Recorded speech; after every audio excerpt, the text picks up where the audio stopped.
마태복음 10장은 아주 특별한 장이라고 할 수 있습니다. 예수님 제자들에 대한 예수님의 특별한 당부 말씀입니다.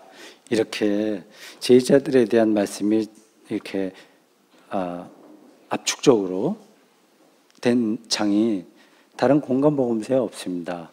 여기저기 흩어져 있는 예수님의 제자에 대한 말씀이 요 마태복음 10장에는 한대로 모였습니다. 2절부터 4절에 여러분들이 잘 아는 12명의 제자들 이름이 거명됩니다. 그 뒤로 15절까지 제자들이 유랑 전도자로 살아야 된다는 그 말씀이 나오고요. 이어서 16절부터 23절에는 그 제자들이 받아야 될 박해, 시련 등등에 관한 이야기가 이어지고 24절에서 33절에는 세상 권력자들을 두려워하지 마라 라고 하는 예수의 권면이 나옵니다. 곧 세상 권력자들이 정말 두렵다. 그러니 정신 차려라. 그 얘기죠. 34절에서 39절에는 지난주에 설교의 본문인데 내가 평화가 아니라 검을 주러 왔다고 말씀하시면서 목숨을 위해서 자기가 살려고 하는 자는 잃고 나를 위해서 목숨을 잃는 자는 얻는다. 역설적인 그런 말씀이 나오고요. 맨 마지막에 오늘 설교 본문인 마태복음 10장 40절에서 11장 1절이 나옵니다. 아주 특별한 장입니다. 이 마지막 11장 1절은 전체 상황에 대한 간략한 보도니까 접어두고 10장 40절에서 42절에만 집중해서 보십시오. 여러분이 이런 본문을 대하면 어떤 생각이 듭니까? 까다로운 이야기가 전혀 없어요. 전체적으로 볼 때 예수의 제자로 사는 사람에게 상을 준다. 그러니까 우리도 상을 받으려면 제자답게 바르게 살아야 되겠구나 하는 그런 뜻으로 읽힙니다. 다 아는 이야기입니다. 결론도 이미 나온 거예요. 뻔한 이야기입니다. 어떻게 보면. 그러나 저는 여러분을 이 본문에 좀 더 깊은 세계로 안내해 볼까 합니다. 저 스스로 기대가 됩니다. 오늘 본문 앞에 나오는 쭉 그 10장 전체 이야기는 아주 비장하게 들립니다. 예수 제자들은 온갖 어려움을 당해야만 합니다. 10장 14절에 따르면 제자들은 사람들에게 푸대접을 받게 됩니다. 사람들이 영접하지 않는다. 고 했어요. 그래서 예수께서 제자들을 볼 때 양이 양을 이리 가운데 보는 것 같다. 심정이 느껴지시죠? 17절에는 제자들이 유대교 사내들인 공회에 가서 종교 재판을 받게 될 것이고 18절에서는 로마 총독에게 끌려간다는 말씀이 나옵니다. 종교 재판, 정치 재판 다 받는 거죠. 이런 박해와 고난에 관한 이야기가 오늘 설교 본문의 바로 앞구절인 39절까지 쭉 이어집니다.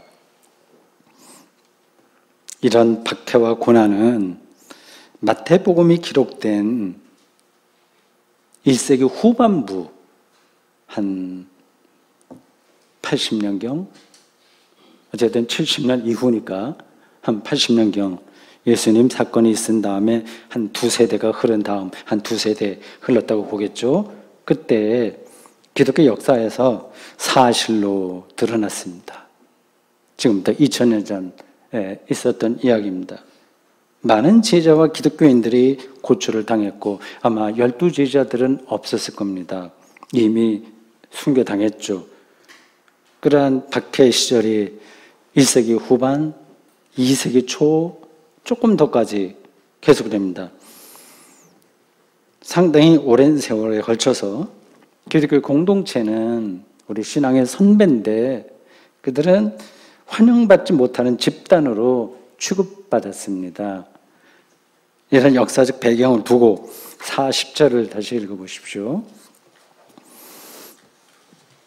너희를 영접하는 자는 나를 영접하는 자요 하는 것이요 나를 영접하는 자는 나를 보내시는 이를 영접하는 것이니라. 네. 아주 그럴듯하게 들리긴 합니다. 근데 여기는 아주 어려움이 잔뜩 들어있는 이야기입니다.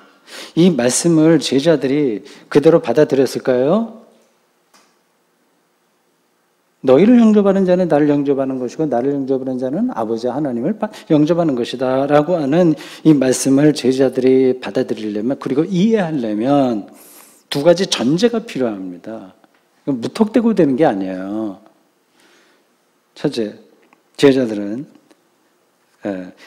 예수와 자신의 운명이 같다는 사실을 인식해야 됩니다. 그런 인식이 없다면 너희를 영접하는 자는 나를 영접하는 것이라는 이 말씀은 아무런 의미가 없어요. 둘째, 제자들은 예수가 하나님에게서 보냄받은 자라는 사실을 뚫어봐야 했습니다. 예수의 가르침과 운명에 하나님이 임마누엘로 함께 하신다는 사실에 대한 통찰입니다. 즉 예수를 통한 궁극적인 생명 경험이에요. 하나님 경험은 생명 경험이니까 예수를 통한 궁극적인 생명 경험입니다. 이 두 사실이 전제될 때 제자들은 자신들이 하나님의 일에 참여하고 있다는 놀라운 사실까지 받아들일 수 있습니다. 이러한 제자들의 현재 당하고 있는 것은 시련인데, 복음서를 읽을 때 여러분들은 두 가지 점을 생각해야 됩니다. 예수님 당시의 일과 그것이 기록되던 시대가 같이 겹쳐 있어요. 제자들 혹은 1세기 후반이 기록될 때 그 당시 기독교인들이 당하던 시련에 근거해서 아주 실질적인 시련인데, 이 40절을 다음과 같이 표현할 수 있습니다. 예수 제자들을 배척하는 사람들은 예수를 배척하는 것이고, 예수를 배척하는 사람들은 예수를 보낸 분을 배척하는 것이라고 말이죠. 이 사실을 제자들이 충분히 인식하고 믿을 수 있었다면 배척당하고 있는 자신들의 상황을 버텨낼 수 있었을 겁니다. 여기서 이 제자들은 그 당시 그들만 아니라 예수 당시의 12제자만이 아니라 마태복음이 기록되던 1세기 후반부의 그 기독교인들만이 아니라 오늘 우리까지 다 포함됩니다. 40절은 그렇고요. 41절은 이 40절에 대한 부가적 설명입니다. 선지자를 받아들이는 사람은 선지자의 상을 받을 것이며 의인을 받아들이는 사람은 의인의 상을 받을 것이라고 했습니다. 그러니까 예수 제자들을 받아들이는 사람들은 거기에 해당하는 상을 받는다는 의미가 거기에 깔려 있는 거죠. 이 말씀이 유대인들에게는 아주 특별한 의미로 다가왔을 겁니다. 그들에게 선지자와 의인은 하늘나라에서 가장 높은 자리에, 좋은 자리에 앉을 사람들입니다. 유대인들은 그렇게 생각을 했어요. 이 본문의 실질적인 의미는 두 가지입니다. 하나는 선지자와 의인들로 인해서 이 어두운 세상이 조금이라도 밝아진다는 사실입니다. 유대인들은 그걸 봤어요. 다른 하나는 선지자와 의인들이 존재한다는 사실만으로도 사람들이 큰 위로를 받는다는 사실입니다. 그래서 유대인들은, 오늘 우리도 마찬가지인데, 자신들이 선지자와 의인처럼 살지를 못해요. 몇 명이나 되겠습니까? 자신들은 그렇게 살지 못해도 선지자와 의인들을 높이 평가하고 극진하게 대접했습니다. 다행스럽게도 이렇게 선지자들과 의인들을 영접하는 사람들이 있어서 선지자와 의인들도 자신들의 역할을 감당할 수 있었습니다. 같이 연결되어 있는 거예요. 이들은 간접적으로나마 선지자와 의인의 삶에 참여하는 것이기에 거기에 합당한 상을 받을 것이라고 하는 말씀은 옳습니다. 우리도 그렇게 살고 싶은 거죠. 내가 선지자나 의인은 아니라고 하더라도 거기에 간접적으로 참여하고 싶은 거죠. 이 41절에 말하는 선지자와 의인의 삶은 하나님 나라와 그 의를 구하라라고 하는 마태복음 6장 33절에 나온 예수의 말씀에 해당합니다. 하나님 나라와 그의 의. 선지자는 하나님에게서 신탁을 받아서 그 말씀을 사람들에게 전하는 사람들이죠. 그들이 전하는 하나님의 말씀은, 신탁을 받은 하나님의 말씀, 대언하는 것은 하나님 나라입니다. 그러니까 같은 얘기죠. 의인은 정의와 공의를 추구하는 사람들입니다. 정의와 공의는 하나님의 통치에 나타난 가장 분명한 특징입니다. 예수 제자들은 선지자와 의인의 삶으로 부름받은 거예요. 하나님 나라와 그 의를 구하라고 하는 예수님의 첫 마디와 그 운명 전체에 걸려있는 메시지는 그 바로 제자들이 거기로 가야 될 선지자와 의인의 삶인 겁니다.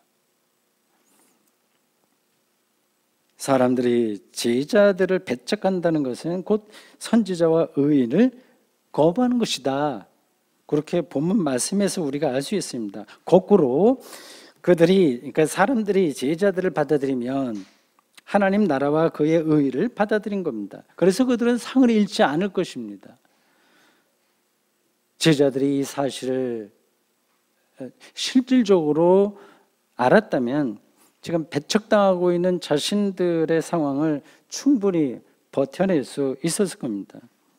만약에 그 사실을 충분하게 이해하지 못했다면 신세 한탄에 떨어지겠죠. 우리는 지금 어떤 삶의 기준으로 살아가고 있을까요? 이 40절과 41절 말씀으로 제자들과 초기 기독교인들은 큰 힘을 얻었을 겁니다. 자신들의 복음 사역이 그리스도인으로 산다고 하는 그 사실이 하나님 나라에 속한다는 사실을 알게 되었으니까 말이죠. 42절은 그 사실을 좀 더 직접적으로 설명합니다. 그 한 절 한 절에 쭉 연결된다고 하는 게 전달되죠? 네. 이렇습니다. 또 누구든지 제자의 이름으로 이 작은 자 중 하나에게 냉수 한 그릇이라도 주는 자는 내가 진실로 너희에게 이르노니 그 사람이 결단코 상을 잃지 아니하리라 하시니라. 이 말씀이 한 단계 한 단계 더 이렇게 업그레이드 된다고 할까요? 에스컬레이트 된다고 할까요? 깊어집니다. 살아있는 것 같아요, 말씀들이. 여기서 작은 자는 제자들을 가리킵니다.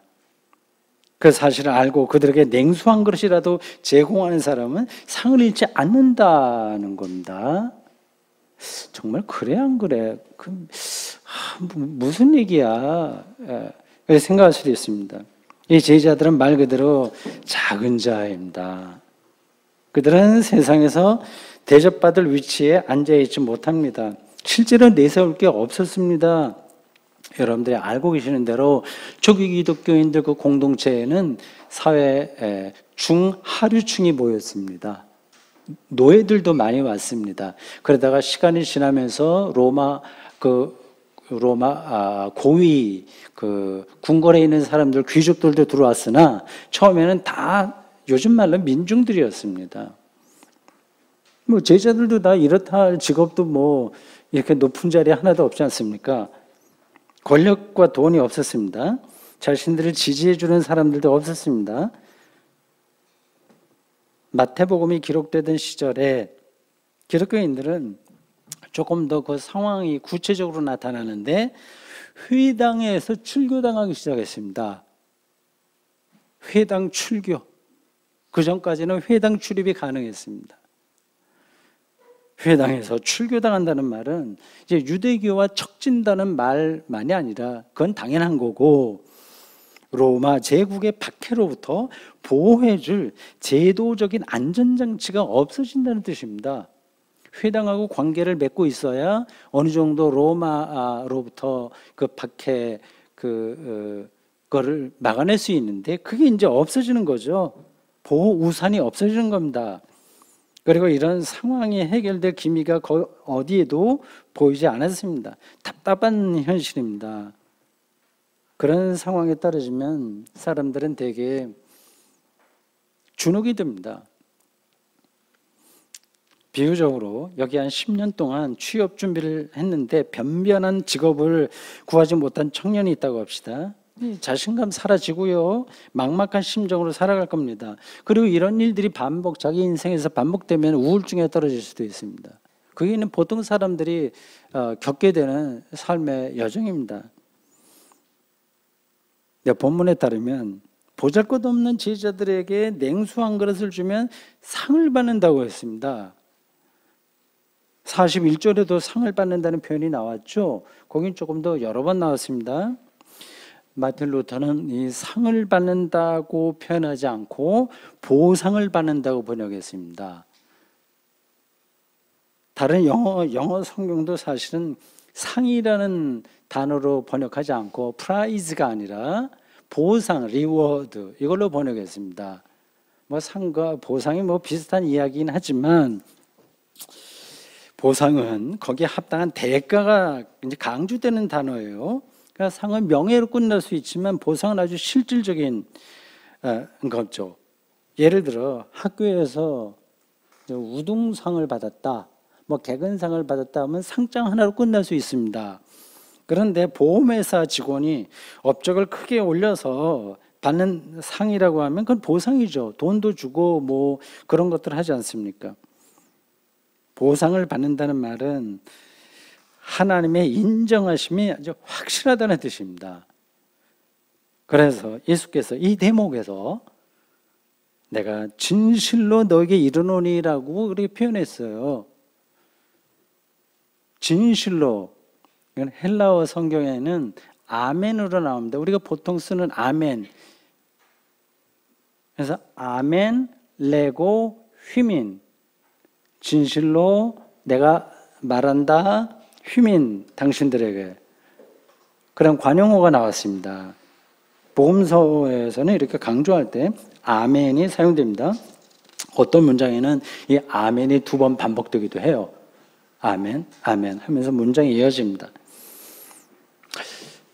작은 자와 냉수 한 그릇은 서로 통하는 단어예요.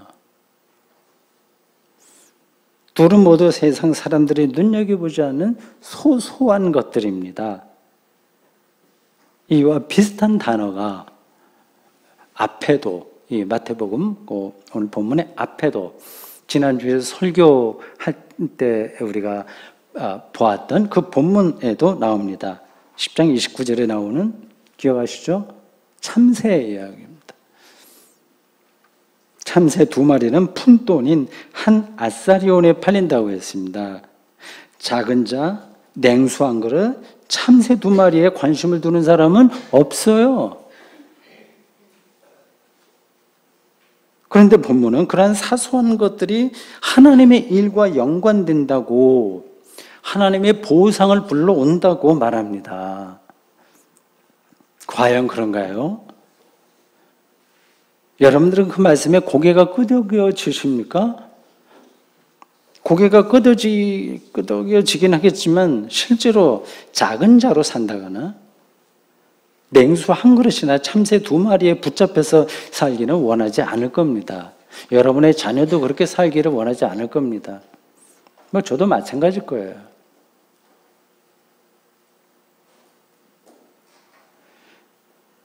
저는 이 말씀이 가리키는 어떤 궁극적인 세계가 손에 잡히지 않으면 우리는 예수 말씀대로 살기 어렵다고 생각합니다. 어떤 고대의 그 교분과 신학자가 말했듯이 기독교인은 세례받은 이방인이다라고 한 말이 우리에게 맞아요. 사는 건 이방인으로 삽니다. 세례만 받았을 뿐이죠. 그러니까 성경이 말하는 세계가 우리의 삶의 내용으로 채워지지 않는다는 겁니다. 이 딜레마를 여러분들이 늘 일상에서 경험하실 거예요. 작은 자인 제자들, 이건 그냥 수사가 아니라 실질적입니다.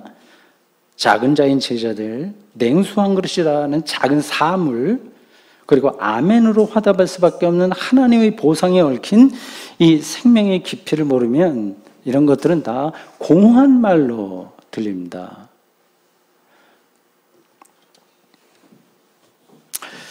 세상의 큰 힘과 비교할 때 작은 자에 속하는 예수 제자들은 사실 아주 특별한 방식으로 큰 자들이었어요.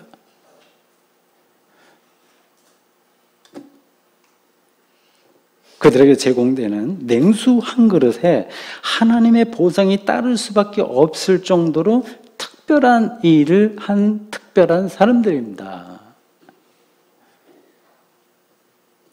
세상과는 다른 차원에서 특별한 사람들이라는 뜻이죠. 세상은 주로 밖으로 보이는 것들을 기준으로 판단합니다. 자신이 처리할 수 있는 대상이 많을수록 재량권이라고 해요. 뭐 돈도 그 안에 들어오고 권력도 다 들어옵니다. 자기가 처리할 수 있는 재량권이 많을수록 큰 사람으로 인정을 받습니다.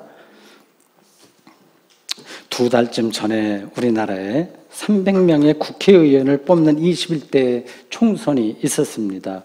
의원이 되려고 나선 사람들이 좀 많았죠. 심부름꾼인데 자처해서 심부름하겠다고 하니 얼마나 감사한 일입니까? 각 당의 경선까지 계산하면 의원이 되겠다고 나선 사람은 수천 명이 좋게 넘습니다. 경쟁이 치열했습니다. 국회의원에게 주어지는 재량권은 엄청납니다. 각각의 국회의원은 작은 기업체를 운영해도 될 만한 물적 재량권을 국가로부터 받습니다. 국회의원이 된 다음에는 또 더 높은 자리, 그 다 자기 힘을 보이려고 하는 겁니다. 겉으로는 어떤 얘기를 한다고 하더라도 또 경쟁합니다. 국회가 안 돌아가게 되기도 합니다. 다른 직업도 사실은 비슷한 방식으로 작동되긴 합니다. 뭐 교사들 사이나 대학교, 뭐 그 외에 교회도 그럴 수도 있고요. 생명의 본질에 속하는 하나님의 일에는 이런 세상의 방식에 통하지 않습니다. 작은 자가 오히려 큰 자라는 말을 허투루 듣지 마십시오. 큰 자가 오히려 작은 자입니다. 예수님이 이러한 내용의 말씀을 여러 번 하셨습니다. 누구든지 어린아이와 같이 자기를 낮추는 사람이 천국에서 큰 자니라. 귀가 닳도록 들었죠. 근데 우리는 그렇게 되려고 하지 않아요. 어린아이 같은 자는 오늘 본문의 작은 자이고 냉수 한 그릇이며 참새입니다. 이런 말씀을 패배주의자들의 자기 합리화라고 혹시 생각하시는 분 안 계십니까? 이것도 하고 저것도 안 되니까 어쩔 수 없어. 그래, 뭐 작은 자, 뭐 별별 일 없니. 그러나 이게 하나님의 일이야. 이렇게 자기를 합리화하는 건 아닙니까? 제자들은 당시 유대교 당국이나 로마 제국의 관점에서 작은 자였으나 하나님의 아들은 예수에게서 부르심을 받다 하나님 나라를 전하는 사람들이었기에 결코 작은 자가 아니었습니다. 그들의 삶은 하나님 나라에 집중하고 있었기에 그 누구보다도 큰 자였습니다.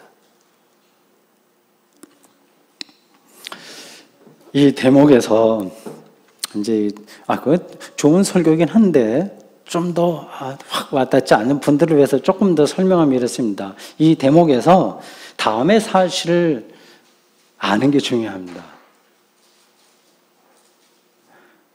근본적인 차원에서 볼 때 모든 사람은 냉수 한 그릇처럼 다 작습니다.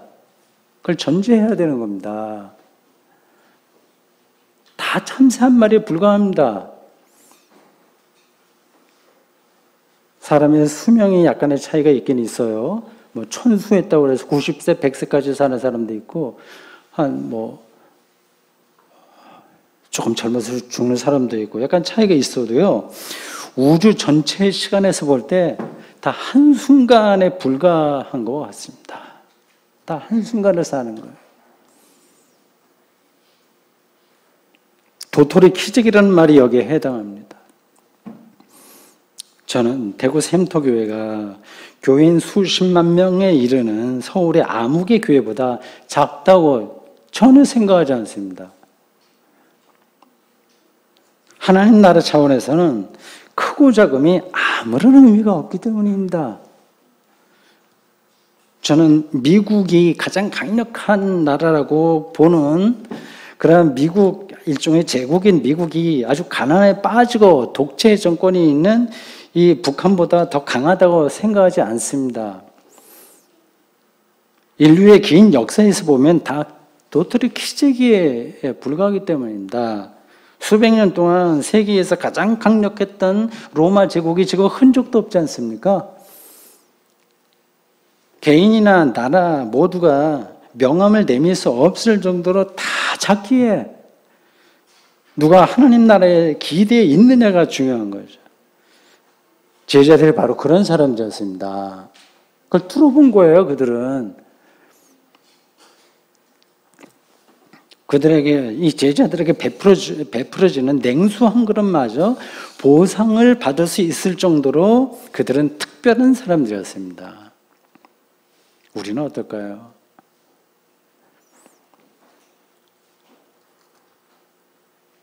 오늘 본문 42절의 마지막 문장은 그 사람이 결탄코 상을 잃지 아니하리라입니다. 이 말씀이 유대인의 전통에서 살았던 제자들에게 얼마나 큰 힘이 되었을지 상상이 갑니다. 그들은 이 세상의 시간이 끝나면 하나님의 시간이 시작된다고 믿었습니다. 이 세상은 그래서 그들의 용어로 올드 에온이라고 하는 특별한 개념이 있어요. 세계인데 시간적 의미로 유대인들이 생각했던 세계 이해입니다. 올드한 에온. 그리고 앞으로 올 세상은 뉴 에온입니다. 조금 더 관심 있는 분들은 나중에 인터넷으로라도 에온이 무슨 뜻인가를 한번 찾아보십시오. 제국과 폭력이 지배하는 이 세상은 그 어떤 방식으로도 참된 평화와 안식을 이뤄내지 못합니다. 유대인들은 초기부터 그걸 뚫어봤습니다. 장차 올 세상은 하나님이 직접 통치하시기에 영원한 평화가 현실로 자리한다고 믿었습니다. 그 하나님이 직접 통치할 세상에서 상을 잃지 않을 것이라고 하는 말씀을 확신할 수 있다면 제자들은 사면 초과와 같은 그 상황을 얼마든지 버텨낼 수 있었을 겁니다. 복음서에는 이에 관한 비유가 자주 나옵니다. 교회는 신랑이신 예수가 오기를 기다린 신부와 같다는 이야기 있죠. 뭐 등등 많습니다. 신랑이 올 때 등불을 켤 수 있도록 기름을 준비한 지혜로운 처녀가 되라고 마태복음 25장 1절에서 13절 비유로 말씀하셨습니다. 이러한 희망과 설레임이 없이 오늘 우리가 이 세상의 삶을 어떻게 버텨낼 수 있겠습니까? 그런 희망과 설레임 없이도 얼마든지 살아갈 수 있을 정도로 재미있습니까? 하나님이 완성하실 새로운 세상에 대한 희망을 신약 성경 중에서 가장 적나라한 문학 방식으로 묘사한 구절은 바울이 쓴 데살로니가전서 4장 13절 이해합니다. 거기서 바울은 예수가 재림할 때, 이건 생명이 완성될 때라고 하는 뜻이에요. 살아남은 자들은 공중으로 올림을 받을 것이라고 했습니다. 정말 시적이고 멋지고 진리인 묘사예요. 공중으로 들림을 받으리라. 어떤 사람은 오늘 설교를 듣는 온라인으로나 여기 나오신 분들 중에, 그리고 그 이외에 또 어떤 분들은 뭐 죽은 다음에 뭐 새로운 세상에 왔을 때 상을 받는 것보다도 지금 받는 거가 당장 중요하다 생각할 수 있습니다. 훗날 하늘나라에 가서 상을 받을 테니까 지금 어려운 일들 다 견뎌내야 된다고 하는 그 교회에서 얘기는 좀 속임수 같아. 그런 비판도 기독교가 많이 받았습니다. 잘 보십시오. 앞으로 상을 받을 것이라고 하는 말은 이미 여기서 받았다는 의미도 함축합니다.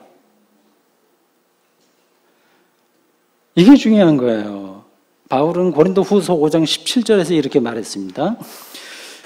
그런즉 누구든지 그리스도 안에 있으면, 제자의 삶이죠, 새로운 피조물이라. 이전 것은 지나갔으니 보라 새 것이 되었도다. 제자들의 삶에 하나님의 보상이 주어진다는 사실을 들어보는 사람은